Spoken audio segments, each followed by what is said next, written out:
45వ ward వెంకటరామాపురంలో అందరితో కలిసి TDP సైన్యంతో కలిసి ఇంటింటికి వెళ్ళి నారాయణ గారి కోసం ప్రచారం చేయడం అన్నది జరుగుతోంది. అయితే ఈరోజు ముఖ్యంగా చెప్పుకోవాల్సిన విషయం ఏంటంటే ఈరోజు లోకేష్ గారి బర్త్డే కూడా.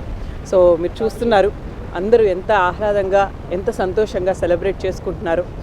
ఆ సెలబ్రేషన్లోనే వాళ్ళ నవ్వుల్లో ఒక కాన్ఫిడెన్స్ అన్నది ఒక ఎనర్జీ అన్నది తెలుస్తోంది. డెఫినెట్గా ఈ 2 monthsలో మీరు ఇంకా ఆ కాన్ఫిడెన్స్ని పైకెళ్ళడమే, ఆ గ్రాఫ్ పైకెళ్ళడమే చూస్తారు. డెఫినెట్గా ఎంతో మంచి మెజారిటీతో నారాయణ గారు గెలుస్తారని ఒక బల్లగుద్ది మరీ చెప్తున్నాను. Thank you so much. వెళ్తున్నారు కదా, ప్రజల నుంచి ఎలాంటి స్పందన ఉంది, ఎలాంటి సమస్యలు మీ దృష్టికి తెస్తున్నారు? ప్రజల్ని ఒక లాస్ట్ 1 weekగా ఇంటింటికి వెళ్ళి ప్రచారం చేయడం అన్నది జరుగుతోందండి. నా వరకు 44, 45, 46, 47 వార్డ్స్ అన్నవి కవర్ చేస్తున్నాము.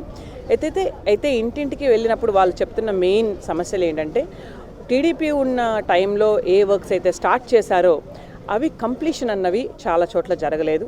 అది వాటర్ సప్లై అవ్వచ్చు, లేకపోతే అండర్ గ్రౌండ్ డ్రైనేజ్ అవ్వచ్చు, లేకపోతే హౌసింగ్ ఇంటి పట్టాలు అవ్వచ్చు. ఇవన్నీ కంప్లీట్ కాలేదండి, కానీ సగం వరకు జరుగున్నాయి, అవి మాకు తెలుసు, లేదా సగం కన్నా మించి కూడా జరుగున్నాయని.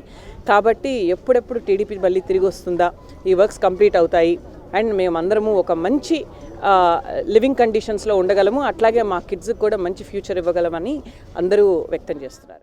రాష్ట్ర రాజకీయాన్ని ఒక ఊపిన లోకేష్ బాబు గారి పుట్టినరోజు, ఆ పుట్టినరోజు సందర్భించుకొని ఈరోజు 45వ డివిజన్లో డాక్టర్ పొంగూరు నారాయణ గారి పాప doctor Sindhura madam door to door క్యాంపెయిన్లో జరుగుతూ ఉన్నారు. దాని భాగంగా ఈరోజు ఇక్కడ లోకేష్ బాబు గారి కేక్ కట్ చేసుకొని అందరం ఆనందంగా ఉన్నాం. ప్రతి ఇంటికి వెళ్తుంటే రెస్పాన్స్ ఎట్టుందంటే ఎప్పుడు ఈ గవర్నమెంట్ పోద్దా, ఈ దరిద్రం ఎప్పుడు పోద్దా అన్నంత సంతోషంగా ఉన్నారు ప్రతి ఒక్కరు. నారాయణ గారి వల్ల గ్రీన్ ప్రాజెక్టులు, హౌసింగ్ అయితేనేమి, అండర్ గ్రౌండ్ డ్రైనేజ్ అయితేనేమి, మినరల్ వాటర్ ప్లాంట్లు అయితేనేమి, రోడ్లు ఆగిపోయిన రోడ్లు అయితేనేమి, ఇవన్నీ నారాయణ గారు సార్ మళ్ళీ గెలిపించుకొని అవన్నీ మళ్ళీ మనం సాధించుకుందామన్న కసితోటి ప్రజలు ఆ విధంగా ఉన్నారు. పార్కులు ముఖ్యంగా చెప్పుకోవాలంటే నెల్లూరులో ఎప్పుడు మా తాతలు కూడా పుట్టినప్పుడు కూడా చూస్తున్నారు పార్కులు. ఆ విధంగా పార్కులోనే జిమ్ పెట్టింది ఫస్ట్ నారాయణ సార్ గారే, అంత డెవలప్మెంట్ చేశారు. పోయినసారి నెల్లూరు వాసుల దరిద్రం నారాయణ సార్ని పోగొట్టుకున్నాం. ఈసారి బంపర్ మెజార్టీతో గెలిపించి రాష్ట్రంలోనే ఎక్కువ మెజార్టీతో గెలిచే వ్యక్తిగా నారాయణ సార్ని గెలిపించుకొని మనం సార్ కంపల్సరీ గెలవడం ఖచ్చితం, మినిస్టర్ అవ్వడం ఖచ్చితం, ఆగిపోయిన అభివృద్ధిని మళ్ళీ సాధించడం ఖచ్చితం. ఇది ఎవరైనా రాసి పెట్టుకోవాలా. ఇప్పుడే ఆల్రెడీ ఇక్కడ లోకల్ ఎమ్మెల్యేకి లోపల దడబుట్టేసింది, ఎక్కడో దానుకుంటా ఉన్నాడు. ఉండే రోజులు అలా కనబడ్డు, వార్డులో కూడా తిరగడం.